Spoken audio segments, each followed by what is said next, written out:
Bom, boa noite a todas, boa noite a todos. Bem-vindos ao nosso programa semanal sobre conjuntura, o antivírus. Hoje o nosso programa vai falar do Chile, da Palestina e do Brasil. Geograficamente tão distantes, mas que estão perto quando se considera determinadas situações, determinadas variáveis. Vamos começar, então, pelo Brasil. Com a palavra, a Natália Sena.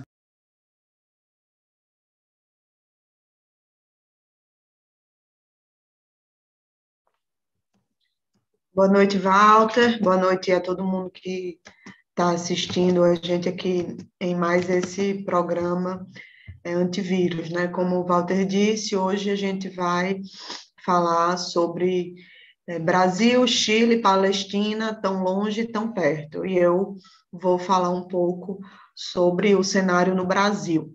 Nesse momento, eu acho que tem pelo menos 5 questões importantes da gente observar. Eu vou tentar comentar um pouco aqui sobre essas 5 questões. A primeira é a CPI da Covid, né? A segunda questão é a situação econômica. Em terceiro lugar, as articulações para as próximas eleições. Em quarto lugar, o que está rolando no Congresso Nacional, especialmente na Câmara dos Deputados, já que no Senado a principal coisa é a CPI, né? E, por fim, mas não menos importante, pelo contrário, o debate sobre a volta às ruas por parte das organizações de esquerda, né? Então, essas são as 5 questões que eu queria comentar aqui hoje com vocês. Sobre a CPI, a cada semana fica mais evidente, né, a responsabilidade de Bolsonaro nas decisões, na falta de decisões que favoreceram, desde o início de 2020, o avanço da pandemia e o crescimento das mortes no Brasil, né? Não podemos esquecer nunca, até agora, o número oficial, e que com certeza está subnotificado, está subestimado, é de 442 mil mortes, né? E essa semana, na CPI da Covid, aconteceram 2 depoimentos de ex-ministros que seguem para ser amena, passando pano no governo Bolsonaro, né? Um deles foi o de Ernesto Araújo, que é o ex-chanceler, e o outro, que se encerrou hoje, é o de Eduardo Pazuello, ex-ministro da Saúde, que era o depoimento mais esperado até então da CPI, né? Ambos, cada um ao seu modo, tiveram em comum o fato de mentirem descaradamente nas suas inquirições, né? Com o objetivo de proteger Bolsonaro, evidentemente, e também, é claro, de proteger a si mesmo. Falaram na maior cara dura que o que eles escreveram, o que eles disseram ao longo dos últimos meses não tinha sido falado, não tinha sido escrito, né? Ernesto Araújo, em certa medida, foi até motivo de chacota no depoimento e também na repercussão nas redes sociais. A principal questão que a gente destacaria do depoimento dele foi ter escancarado que não houve absolutamente nenhuma mesma atuação do Ministério das Relações Exteriores no que diz respeito à aquisição das vacinas, né? Além dele ter assumido explicitamente no depoimento que não moveu uma palha para agilizar o fornecimento de oxigênio para Manaus, quando estava naquela situação de colapso em janeiro, através do governo da Venezuela. Já o ex-ministro general Eduardo Pazuello, né, que, como eu disse, foi o depoimento mais esperado dessa CPI até agora, adotou uma linha bastante firme de defesa de Bolsonaro, né? Mentiu sobre a ordem que recebeu para não comprar a Coronavac, mentiu deslavadamente, né? Porque a gente sabe que tem aquele vídeo do um manda e o outro obedece.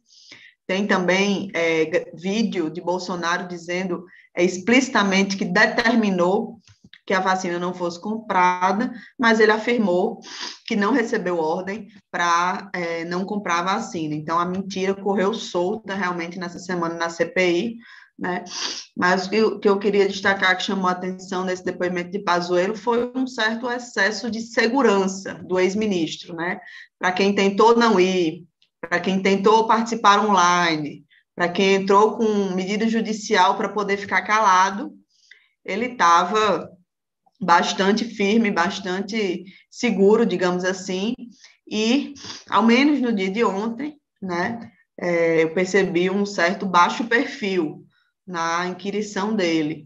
Alguns rumores aí na imprensa falam de que existiu algum tipo de atuação militar nos bastidores aí, no sentido de, digamos assim, lembrar os senadores que quem estava indo falar era um general da ativa, né? Então, tem esse elemento aí que precisa ser considerado quando a gente analisa o depoimento de Pazuello, né? Até onde eu vi, ele não utilizou do direito ao silêncio, eu não sei se no momento final do depoimento ele realizou alguma, enfim, pediu para não responder, utilizou desse direito que ele teve garantido judicialmente, mas até onde eu vi, só ameaças nesse sentido. E outra coisa importante de fazer referência da fala dele é que no início, né, ele fala expressamente que vim cumprir a missão, né? Usando esses termos, deixando bem claro que ele é um ministro militar da ativa que estava lá cumprindo uma função das Forças Armadas, né? Essa frase, obviamente, pode ser interpretada desse jeito e, portanto, se é assim, os crimes que ele cometeu, né, também tem uma responsabilidade institucional das Forças Armadas. Enfim, tudo que aconteceu até agora na CPI, que a gente vem tentando comentar, mesmo que resumidamente aqui ao longo dos últimos programas antivírus, né, contribui, na nossa opinião, para o desgaste político desse governo, né, e é importante porque ajuda a consolidar na população a certeza de que Bolsonaro cometeu irrefutáveis crimes de responsabilidade, né? A CPI, cada dia, torna isso mais escancarado. No entanto, as pesquisas de opinião indicam que o país está dividido ao meio quanto a essa questão da oportunidade do impeachment, né? Apesar da existência dos crimes de responsabilidade, não existe uma maioria na opinião pública em favor do impeachment e, diante disso, Bolsonaro reage, né? Reage aos ataques que sofre na CPI, mas não só, buscando se preservar, consolidar seus apoios, mobilizar seu núcleo duro de apoiadores, na expectativa de que, no médio prazo, a situação sanitária e econômica melhorem, né, e tendem a melhorar com o avanço da vacinação, e que isso o beneficie eleitoralmente, né? Vamos lembrar, só para ficar em dois exemplos mais recentes dessa conduta de se preservar, consolidar seus apoios, mobilizar seu núcleo duro, que teve um ato, se eu não me engano, foi no Dia das Mães, há 2 semanas atrás, dos motoqueiros, lá em Brasília, e agora, nesse último domingo, teve um ato com o pessoal do agro, né, lá em Brasília também, no domingo. Então, ele não está sofrendo ataques e ficando parado, né? Está reagindo e mobilizando a sua base. Um segundo ponto que eu queria comentar é sobre a situação econômica, né? É bom lembrar sobre esse assunto que importantes setores do grande empresariado não têm motivos para reclamar dos resultados econômicos. Um exemplo muito óbvio disso é os bancos, né? Mas não são só eles que estão muito bem, obrigada, com a situação econômica do país, né? Os balanços do primeiro trimestre de 2021 das principais exportadoras apresentam resultados muito melhores do que os do primeiro trimestre de 2020, né?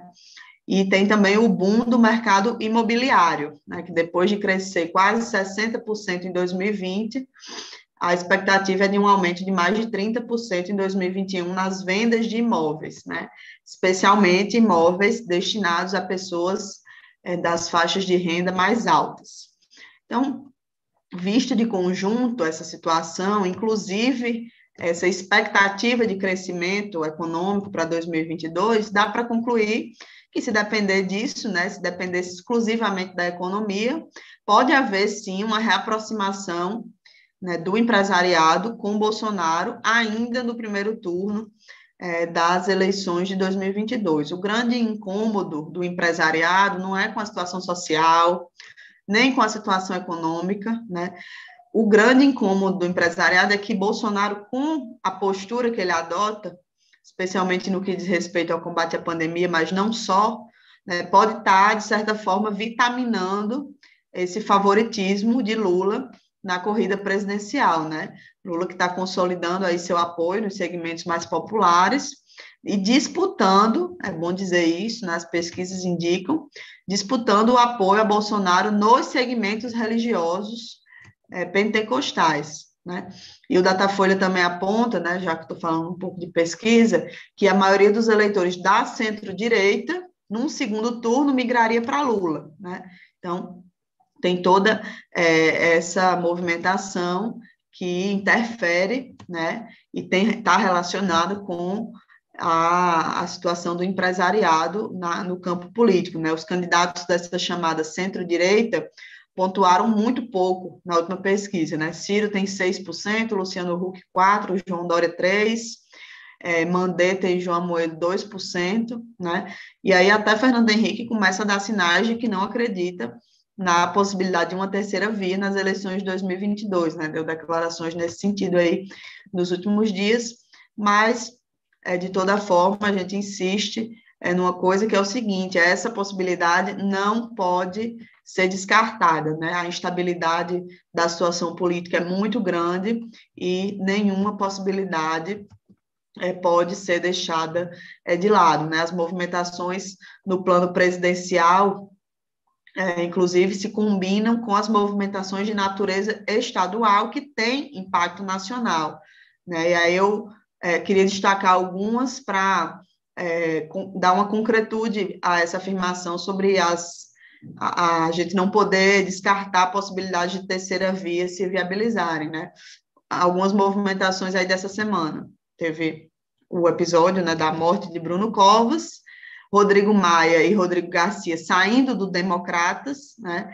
Rodrigo Garcia aderindo ao PSDB, Geraldo Alckmin ficando sem muitas opções para 22, né? Com Garcia saindo candidato a governador. Então, essas são movimentações, isso para ficar só no eixo Rio-São Paulo, né, que tem impacto nacional, especialmente nesse bloco, digamos assim, que está em busca de uma terceira via. Além disso, seja para garantir o recebimento do aluguel, seja por convicção, seja por temor do que possa vir a acontecer nas eleições presidenciais, a maioria conservadora do Congresso Nacional segue passando a boiada, né?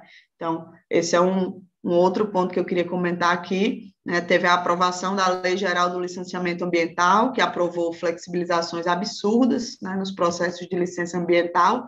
Inclusive, sobre esse tema ambiental, importante destacar o que aconteceu ontem, né, a operação da Polícia Federal, que envolveu o ministro Ricardo Salles e também o presidente do IBAMA, né, e agora, também ontem, a privatização da Eletrobras, que foi aprovada na Câmara, né, tanto essa questão da lei do licenciamento ambiental quanto da Eletrobras ainda vão para o Senado, mas já dão um panorama de como a boiada está passando com muita facilidade no Congresso Nacional, né? De outro lado, também tivemos algumas vitórias essa semana, por exemplo, a aprovação do projeto sobre os despejos na pandemia, né? Uma lei que foi proposta e que teve aprovação articulada pela esquerda, né? A lei da deputada Natália Bonavides, que envolveu toda uma campanha de mobilização em torno da aprovação, liderada por movimentos sociais, entidades,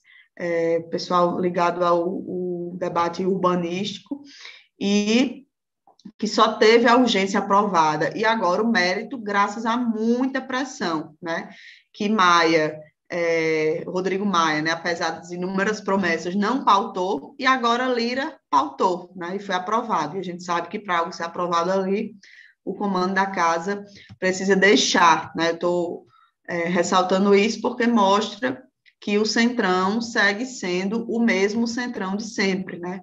Capaz de atirar para qualquer lado, né? A depender das conveniências e do tamanho da pressão que a gente for capaz de colocar. E, além disso, outro fato que tem a ver com o Congresso, que eu queria destacar, é o fato de a reforma administrativa estar sofrendo resistência grande dos movimentos sindicais, né, como o movimento que tem muita base de apoio bolsonarista, né, a questão dos policiais civis e militares, e os deputados estão temendo perdas de apoio tão próximos ao ano eleitoral. Então, essas resistências já têm feito, né, Guedes admitir que não conseguirá passar o que prometeu, né? Então, vamos acompanhar aí as cenas dos próximos capítulos em relação à reforma administrativa, mas a pressão está muito grande em relação a isso. O que não muda, né, em nenhum caso, né, apesar de todas as questões que a gente está colocando aqui,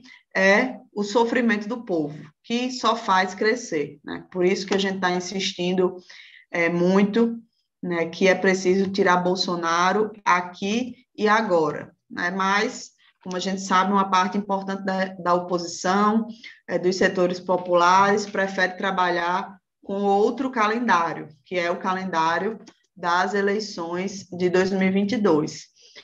Enquanto uma parte da esquerda está com os olhos postos na eleição de 2022, né, por mais que digam que não estão, está assim. Desde o início da pandemia, a direita tem sido mais presente nas ruas do que a esquerda, né? Vamos falar as coisas como elas são. É claro que muitas manifestações da direita também são fracas, são compostas por grupos militantes restritos, né? Em sua maioria não seguem as recomendações sanitárias, né? Mas o problema é que praticamente inexistem, né? Não existem as mobilizações de rua do nosso lado, né? Para além das lives. E aí, quando existe, ainda estão sendo muito incipientes, mas sobre isso a gente já comentou aqui um pouco na semana passada, mas eu queria destacar aqui as mobilizações do 13 de maio, né, que foram puxadas como reação ao que aconteceu em Jacarezinho, né, e apesar de não terem sido massivas, eu acho que foram um marco, né, no que diz respeito a uma espécie de retomada das ruas pelo nosso lado. Agora, se isso vai significar o início de um processo mais amplo, ou foi apenas algo pontual, a gente ainda não tem como saber, né? O fato é que tem uma polêmica em curso nas organizações de esquerda sobre dar um passo além neste assunto e começar a trabalhar, né, a tentar convocar mobilizações massivas. Esse debate apareceu numa plenária que foi realizada alguns dias atrás, com a participação dos movimentos populares, centrais sindicais, partidos e as frentes, né, Frente Brasil Popular e Frente Povo Sem Medo, através da qual foram convocadas mobilizações para os dias 26 e 29 de maio, né? E aí, essas mobilizações já seriam na semana que vem. O formato do que vai acontecer e se efetivamente vai acontecer ainda está muito confuso, né? Tem muita discussão acontecendo, tanto nas próprias entidades quanto nos estados, sobre o que fazer em cada cidade, em cada capital, mas eu acho que tem uma tendência a ter mais atos presenciais, agora na semana que vem, seja 26 ou 29, do que a gente teve aí, pelo menos desde o início da pandemia, em todas as outras convocações que foram feitas, né? Vamos ver. E aí, sobre esse debate que está em curso, né, de um lado, tem alguns setores, né, que estão com uma certa mudança de estado de ânimo sobre ir para as ruas, né? Mas a gente começa a defender isso, né? Ou eleva o tom também na defesa da convocação de atos presenciais. No entanto, a maioria que dirige as principais organizações da esquerda, tanto o PT quanto a CUT, quanto o MST, pelo menos até hoje, segue na retranca sobre esse assunto, né? Rejeita a possibilidade de convocação de atos maiores, defendendo que a gente deve fazer mobilização apenas virtual, ou mobilizações mais simbólicas, em razão da necessidade de, enfim, garantir o respeito às medidas de isolamento social e restrições sanitárias, né? Então, quem está argumentando isso está dizendo que é preciso, não devemos convocar atos presenciais ainda, porque a gente precisaria seguir as recomendações sanitárias, né? Agora, esse argumento, a essa altura do campeonato, segue desconsiderando totalmente que a imensa maioria da população está vivendo normalmente, vai ao trabalho, pega ônibus, vai ao mercado, as escolas estão reabrindo para fazer aulas presenciais, e o ponto é, se pode trabalhar, se pode estudar, por qual motivo não se pode lutar, né? Aliás, já faz um tempo que a gente está colocando essa questão, pelo menos desde meados de julho do ano passado. Isso para não colocar a questão que se pode fazer campanha eleitoral, né? Se pôde no ano passado, porque não se pode fazer mobilização de rua contra o governo Bolsonaro, né? Naquele momento, lá atrás, quando esse debate começou a ser levantado, pouca gente achava que a pandemia ia seguir o rumo que está seguindo, né? Que a gente ficaria anos nessa situação, né? O que só reforça, na minha opinião, a ideia de que é preciso lutar, né? A gente não pode deixar o governo Bolsonaro seguir um passeio matando gente até 2022, ou mais tempo ainda, né? Caso aconteça uma reeleição. E aí, sobre esse assunto, né, tem elementos novos aparecendo no debate, né? Porque sobre a questão dos cuidados sanitários em manifestações, já estão acontecendo interessantes debates com especialistas, né, com infectologistas, enfim, médicos. Nessa semana aconteceu um debate com diversos epidemiologistas sobre isso, tem até uma página no Twitter que eu estava dando uma olhada, uma página bem interessante chamada Protestos Sem Covid. E aí, o que está sendo debatido sobre esse assunto, né? A principal explicação sobre o protesto ao ar livre é de que, acontecendo ao ar livre e todo mundo estando de máscara, né, é algo muito seguro, porque os especialistas dizem que menos de 0,1% das contaminações acontecem nessas circunstâncias, ou seja, ao ar livre e usando máscara, né? Então, basicamente é o seguinte, a transmissão se dá por microgotículas, essas microgotículas se concentram em locais fechados, né? Por isso que festas, igrejas, são considerados locais de risco. Inclusive, essa é a explicação que está se dando para o fato de que os protestos massivos que aconteceram nos Estados Unidos no ano passado não causaram picos de contaminação do Covid, né? E o fundamental nessa discussão é que manter o governo não é sanitariamente seguro, né? Então, a gente precisa mesmo avançar nesse debate. Claro que tem questões específicas sobre o tipo de máscara que é preciso usar, né, sobre o ir e voltar do protesto, como isso impacta, mas o protesto em si, né, tomados esses cuidados do uso da máscara adequada e ser feito ao ar livre, está sendo considerado seguro, né, por diversos epidemiologistas. Então, a essa altura, né, esse debate sobre o isolamento social, né, quando a realidade que está posta para a esmagadora maioria da classe trabalhadora brasileira é exatamente outra, e quando já existem esses debates sobre existem evidências científicas de que há segurança, né, na realização de protestos, enfim, acho que a gente precisa avançar e conseguir aí subir de patamar, dar esse passo, né, rumo à convocação de protestos que a gente precisa tentar que sejam massivos, né? E aí, isso, como eu disse, está em discussão essa semana ainda, tem protestos agendados para a próxima semana, certamente a gente deve comentar ao longo das próximas 2 semanas também sobre esse assunto e o que de fato aconteceu ou vai acontecer, né? Porque a decisão que se adote a respeito disso, ou seja, a decisão que se tome sobre fazer ou não mobilizações de rua, fazer ou não, convocar ou não mobilizações mais massivas, vai ter, na nossa opinião, um enorme impacto no médio prazo em relação à luta contra o governo, né? Os sinais, de uma forma geral, são de retomada das ruas, né? Motivos não faltam, e a gente acha e defende isso, e vai fazer tudo que for possível para que a esquerda lidere algum processo, o processo que a gente acha que vai acontecer de retomada das ruas. Em outros países, né, a gente está vendo isso já desde o ano passado,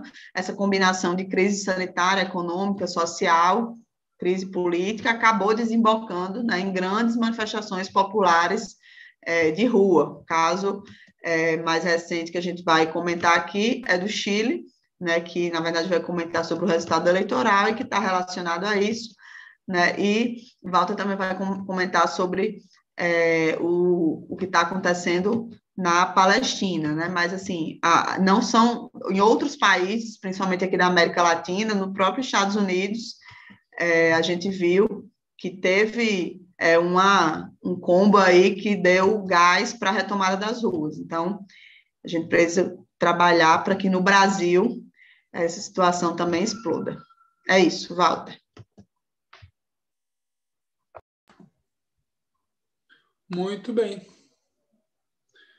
Bom, obrigado, Natália. Eu vou dar continuidade aqui, falando exatamente do Chile e da Palestina. Eu vou começar falando do Chile. O povo chileno colheu nas urnas aquilo que plantou nas ruas.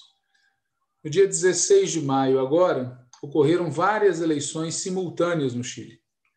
Se elegeram 155 integrantes do que eles chamam de Convenção Constitucional, que é exatamente o órgão que vai ter a tarefa de redigir a Constituição, que substitua a Constituição herdada da ditadura Pinochet, que continua válida até agora. Essa convenção constitucional, que aqui no Brasil nós chamaríamos de Assembleia Nacional Constituinte, ela foi formada, né, com paridade de gênero. Né? Para ser exato, 77 mulheres e 78 homens. Né? Não se tem notícia na história de que tenha ocorrido uma outra Assembleia Constituinte com essas características, ou seja, desde o início, com algum tipo de paridade. Além disso, no dia 16 de maio, foram eleitas 346 alcaides, ou seja, prefeitos municipais, e foram eleitos também os respectivos vereadores, que lá são concejales municipais. E, além disso, pela primeira vez na história do Chile, se elegeram também os governadores de 16 regiões do país. Parece bizarro, mas é em 2021 que, pela primeira vez na sua história, o povo chileno pôde eleger governadores. Né? O Chile é um país extremamente centralizado. Né? A direção, a administração das províncias não era feita por pessoas eleitas pelo voto direto.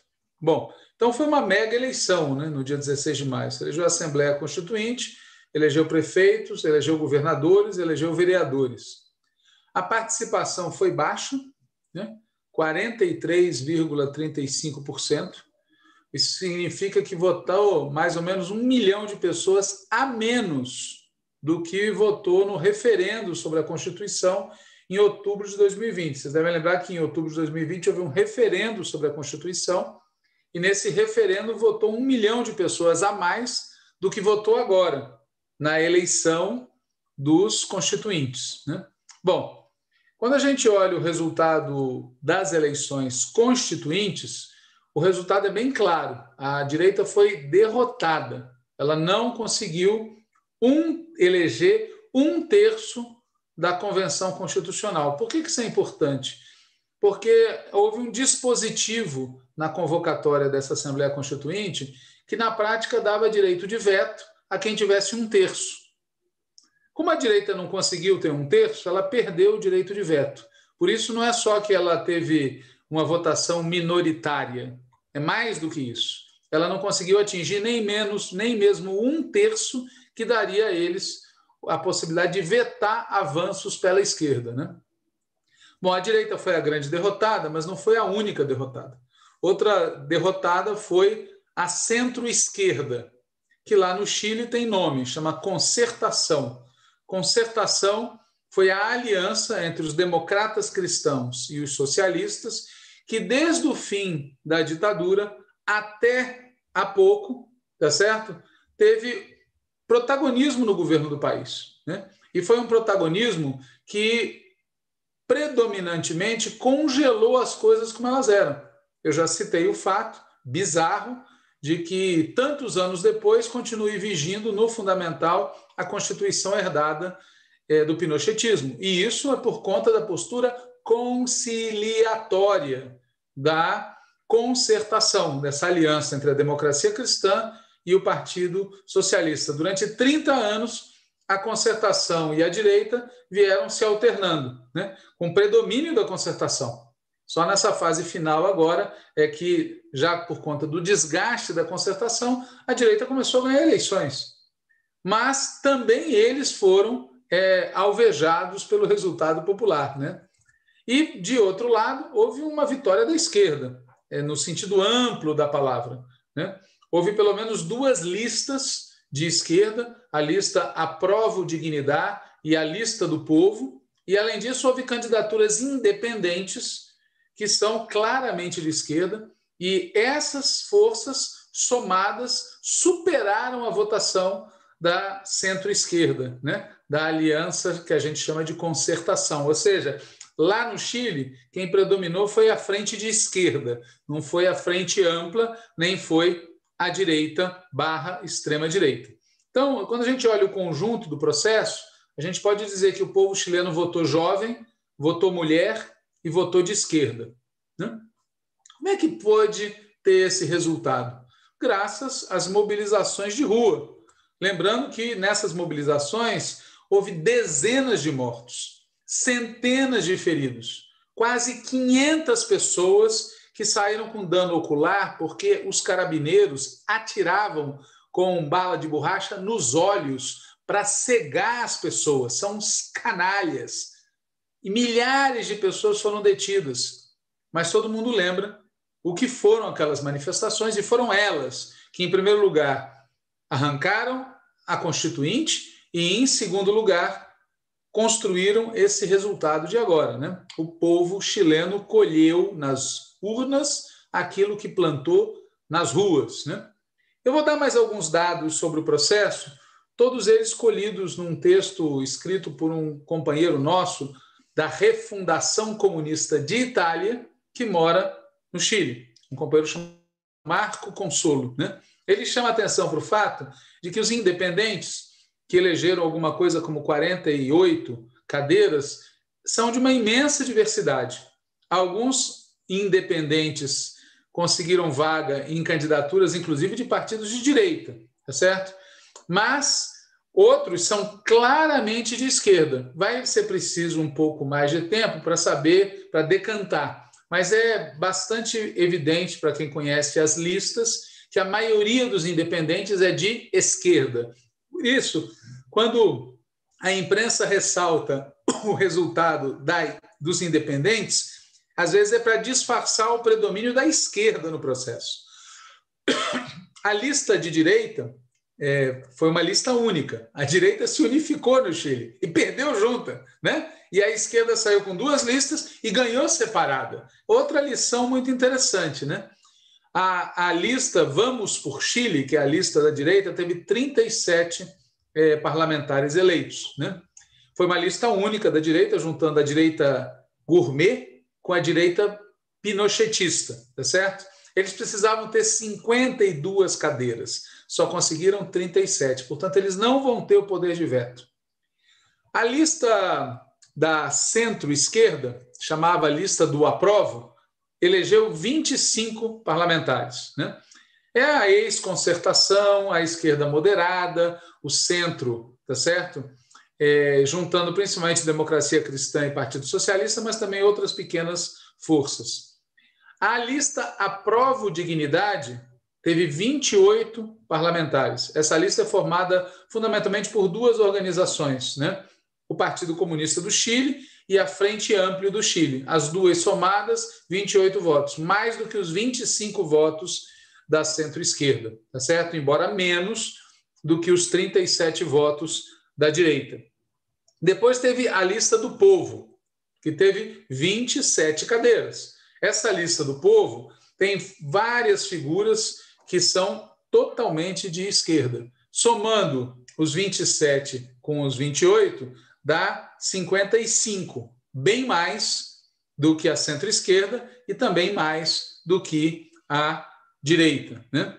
Além disso, tem 17 cadeiras que foram ser reservadas para os povos originários. Para quem conhece o Chile, sabe que o Chile foi construído sobre o cadáver de um imenso número de mapuches, principalmente, tá certo? Que lutaram feroz e valentemente durante muito tempo e que até hoje são objeto de uma violência sistemática da parte do Estado. E uma das vitórias daquele amplo processo de mobilização popular foi garantir cadeiras para os povos originários. 17 cadeiras que foram ocupadas, no fundamental, por líderes das grandes mobilizações que os Mapuche vêm fazendo, né? Portanto, a direita levou uma traulitada, tá certo? Uma traulitada. A coalizão que governa hoje, né, o Chile, que fez todo esse esforço para apresentar uma lista única, tá certo? Teve um resultado muito baixo, né? Alguma coisa como uns 20%, né? Grande parte da derrota da direita se deve ao desempenho do governo Pinheira, né? A maneira como procedeu na pandemia, o ataque que faz contra as aposentadorias do povo chileno e o conjunto da obra, né? Especialmente a repressão brutal contra as manifestações, né? Já a centro-esquerda, essa foi uma derrota política, porque ela estava fora do governo. Ou seja, o povo não quer a direita e não quer de volta a centro-esquerda. Essa é a opinião majoritária do povo chileno que foi votar. Embora, insisto, haja uma grande parte dos que não foram votar, né?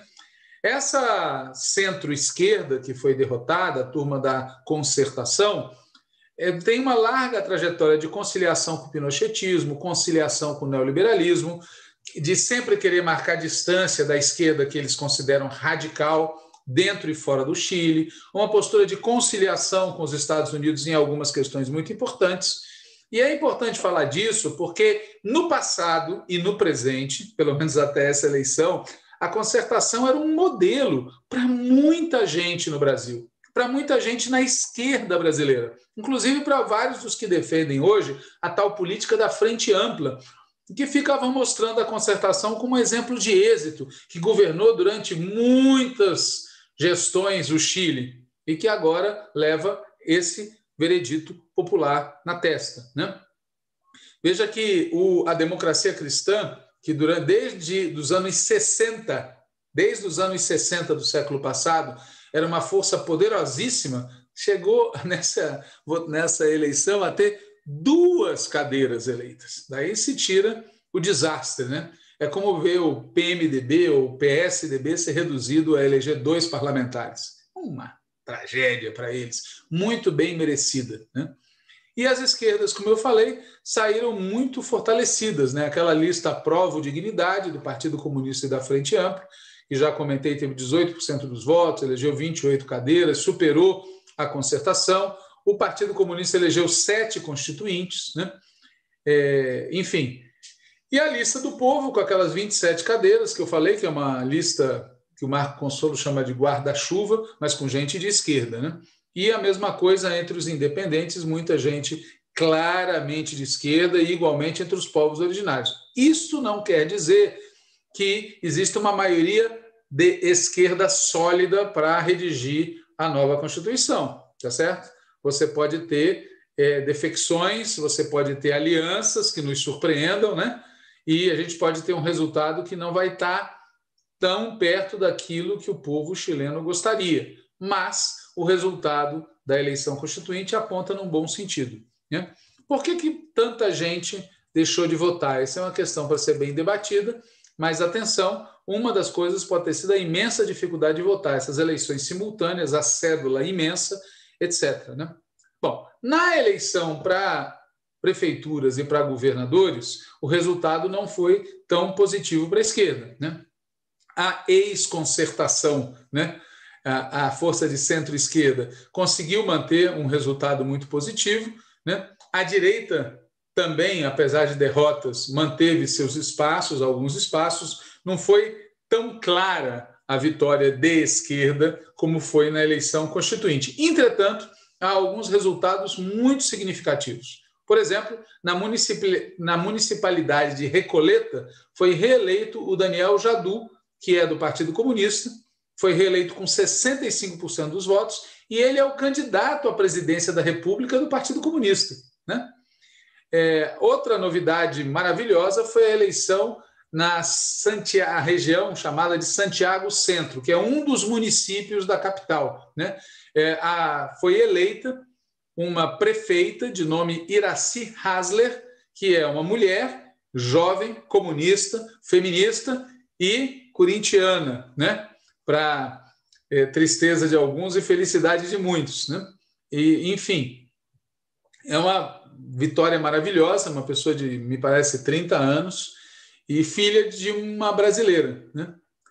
E em outros locais importantes também houve, não vou aqui citar, mas houve várias vitórias parecidas com essa, né? E vai haver um segundo turno também muito importante na região, para governador da região de Santiago, em que vai haver um candidato da Democracia Cristã disputando com um candidato da Frente Ampla. Ou seja, vai ter um segundo turno em alguns locais. O resultado da esquerda foi importante, mas não foi uma vitória tão acachapante quanto foi no caso da Assembleia Constituinte. Os mercados chilenos, para variar, não gostaram nada, houve queda na Bolsa de Santiago, etc. E um detalhe importante é o que vai ser do governo Piñera, porque isso que nós estamos falando aconteceu dia 16 de maio. Em novembro, tá certo? Ocorrem as eleições presidenciais. E é um zumbi, né? Como diz o Marco Consolo, é um zumbi político. Vai se manter como, né? Esse presidente. O que vai acontecer nas disputas presidenciais? A ver. Mas os ensinamentos para nós, na minha opinião, na nossa opinião, são claros, né? Em primeiro lugar, a importância das ruas. A esquerda chilena colheu nas urnas aquilo que plantou nas ruas, não teve medo de ir para o enfrentamento, né? Em segundo lugar, a defesa de uma constituinte, que está no papel de algumas organizações de esquerda, inclusive no próprio programa do Partido dos Trabalhadores, mas tem muita gente da esquerda que não concorda, que não entende a centralidade da defesa de uma Assembleia Nacional Constituinte para reestruturar a institucionalidade e para dar uma ideia de conjunto para as mudanças programáticas que são necessárias.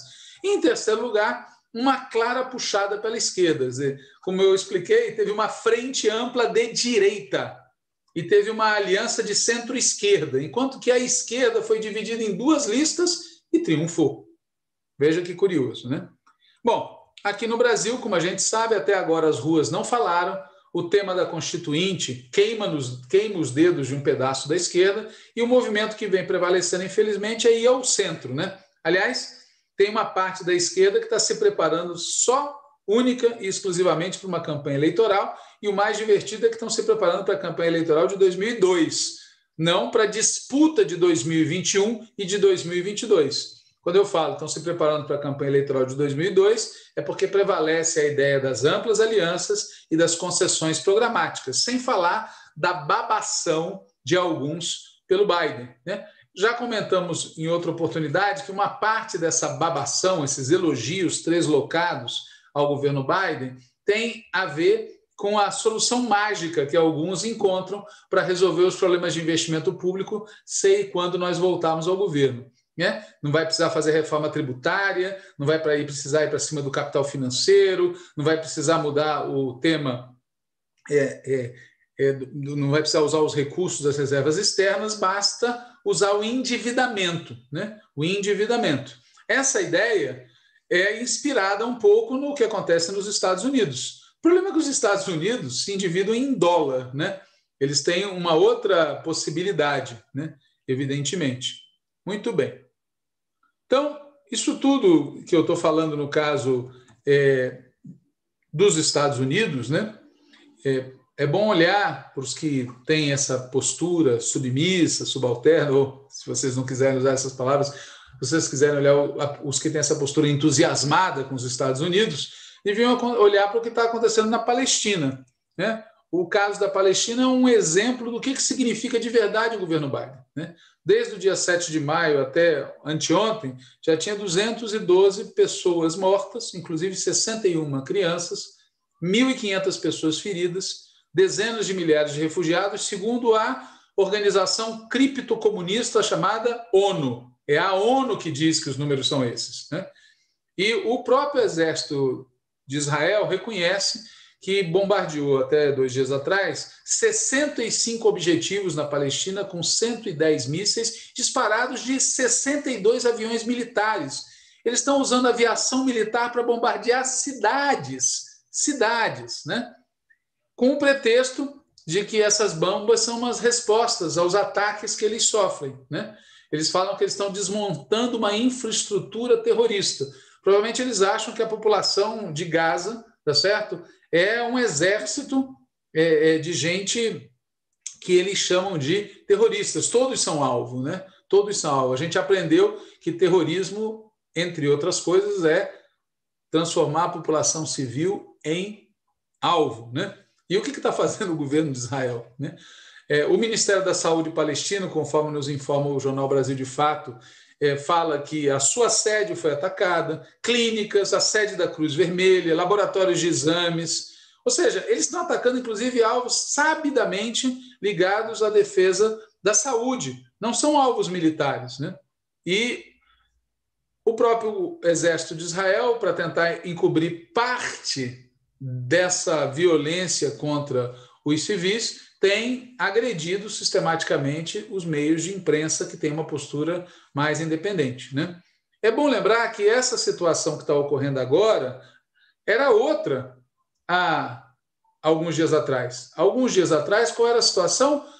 Grupos de extrema direita ligados aos setores fundamentalistas atacavam os palestinos em um determinado bairro, em determinados locais de culto religioso. Para usar uma expressão que todo mundo aqui que conhece essa história vai lembrar, era um verdadeiro pogrom, era um ataque brutal contra o povo palestino. E o povo palestino reagiu a isso. Houve uma resistência popular, houve denúncia internacional. E o que faz o governo de Israel? Pretextando que estaria sofrendo um ataque, faz um ataque 10 vezes maior. Lembra a atitude de quem? Esse tipo de postura lembra a atitude de um certo cavernícola, né? Muito bem. Infelizmente, a nota que o Partido dos Trabalhadores soltou para falar do assunto falava em agressões mútuas, como se houvesse alguma proporcionalidade, como se houvessem 2 estados com 2 exércitos trocando tiros, né? Obviamente, houve uma reação a essa nota, ela sim, despropositada, e saiu uma segunda nota, que coloca a coisa no grau correto. É preciso parar a agressão de Israel contra o povo palestino. E, curiosamente, essa segunda nota divulgada pelo PT não fala nada, absolutamente nada, acerca do governo Biden, né? O que é algo surreal, porque o governo de Israel só faz o que faz porque tem um apoio econômico, político, militar e comunicacional do governo dos Estados Unidos. E a pergunta é, por que vários setores da esquerda brasileira não apontam o dedo acusador também para o governo Biden, que evidentemente está por detrás como suporte e como apoiador explícito dessa brutalidade? Em primeiro lugar, vamos falar as coisas claramente, porque o sionismo é muito influente inclusive dentro da esquerda. Embora sionismo de esquerda seja como nazismo de esquerda, um oxímoro, né?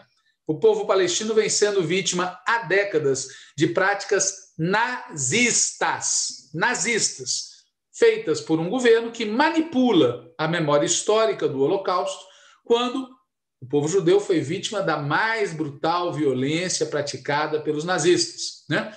Israel foi criado depois da Segunda Guerra por uma decisão da ONU que também criou o Estado da Palestina. E o que fizeram as forças do novo Estado de Israel desde o primeiro dia? Atacaram e ocuparam territórios que a ONU tinha reservado para o Estado da Palestina.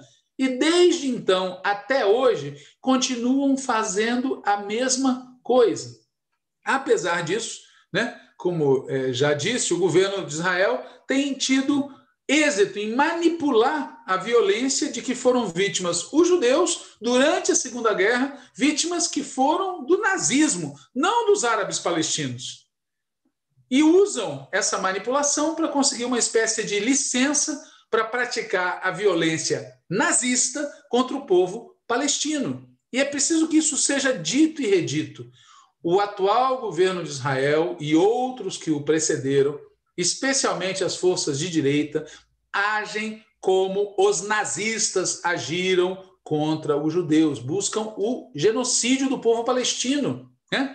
É evidente que o governo de Israel usa também a manipulação, tá certo, dos ataques feitos pelo Hamas. Sobre isso, nós falaremos no Contramola da próxima semana, quando nós teremos um convidado especial que vai nos falar em detalhes da situação da Palestina, deste ponto de vista histórico e estratégico. Mas eu já deixo aqui uma pitada, né? Para aqueles que dizem, o governo de Israel está se defendendo dos ataques praticados pelo Hamas, vamos lembrar que o Hamas foi incentivado pelo governo de Israel para derrotar a Organização pela Libertação da Palestina, mais ou menos, tá certo? Como na luta contra a invasão soviética no Afeganistão, os caras estimularam uma guerrilha que tinha entre os seus integrantes um cidadão chamado Bin Laden. Veja como a história vai se repetindo, né? Bom, muita água passou por debaixo da ponte desde então, mas nada, absolutamente nada que o Hamas tenha feito ou esteja fazendo justifica essa brutalidade que o Estado de Israel está praticando contra o povo palestino. Essa brutalidade tem nome, é terrorismo de Estado. Vou repetir, perdão. A ação do governo de Israel contra a Palestina é terrorismo de Estado. E, detalhe, terrorismo de uma potência colonial. Vamos também lembrar disso. A Palestina está submetida a uma ocupação colonial por parte de outro Estado. Então, não há nada de equivalente. A violência que o povo palestino eventualmente pratique contra os ocupantes é legítima, como é legítima, segundo qualquer legislação internacional, o direito de um povo lutar contra quem ocupe o seu país, né? Aliás, isso vale, é bom lembrar, para várias situações em que a gente tem, de fato, de direito, governos de ocupação nacional, né? Bom, tudo isso já era assim antes, o PT sempre denunciou essa situação, né? E, como eu já expliquei, para nossa surpresa, no início desta crise, saiu aquela nota do PT falando em agressões mútuas e, depois de uma certa pressão, saiu uma nota um pouco melhor, mas que não falava nada do Biden. Por qual motivo? Porque falar disso desfaz o mito. Desfaz o mito de que o Biden é um progressista, é um exemplo para nós, né? É um cara que estaria revolucionando o capitalismo, seria um reformista radical, que estaria enterrando o neoliberalismo, seria o Lula estadunidense, o Lula devia ser o Biden brasileiro, é o Biden que copia o Lula. Não dá para falar essas coisas e, ao mesmo tempo, falar com todas as letras que o governo Biden está sendo cúmplice ativo de um assassinato em massa de civis neste exato momento. Então, é melhor não falar do assunto, né? E é gozado, porque os que cobrem o Biden de elogio reconhecem, não tem como não reconhecer que a política externa dos Estados Unidos segue sendo imperialistas. O gozado é que dizem mais ou menos assim: Biden está fazendo um governo progressista, mas sua política externa continua imperialista. Não tem mas. Biden está tentando mudar algumas coisas da política interna dos Estados Unidos para manter o imperialismo, para reforçar o imperialismo. Uma coisa está a serviço da outra. Isso não é apenas na Palestina, é aqui na América Latina. Vide o apoio dos Estados Unidos à candidata Fujimori nas eleições do Peru, vide o que eles fazem nos demais países da América Latina, não tenho dúvida, vide o que já fizeram, o que estão fazendo e o que vão fazer no nosso país, porque vamos lembrar, o Biden tem as suas digitais no golpe de Estado contra a Dilma, condenação, prisão e interdição da candidatura do Lula e na eleição do Bolsonaro. Por isso, pessoal, façamos como os chilenos. Vamos lutar nas ruas para colher o resultado nas urnas. E vamos fazer como os palestinos. Não vamos ter nenhuma dúvida, absolutamente nenhuma dúvida, acerca do que os Estados Unidos significam no mundo, né? E não significam coisa boa. É com isso que eu encerro a minha participação aqui em mais este Antivírus. E com isso a gente encerra, né, mais esse programa antivírus. Estamos de volta na próxima quinta, dia 27 de maio. Provavelmente vamos comentar as mobilizações que venham a ter ocorrido ou que venham a ocorrer no sábado, dia 29. É isso. Valeu, Walter.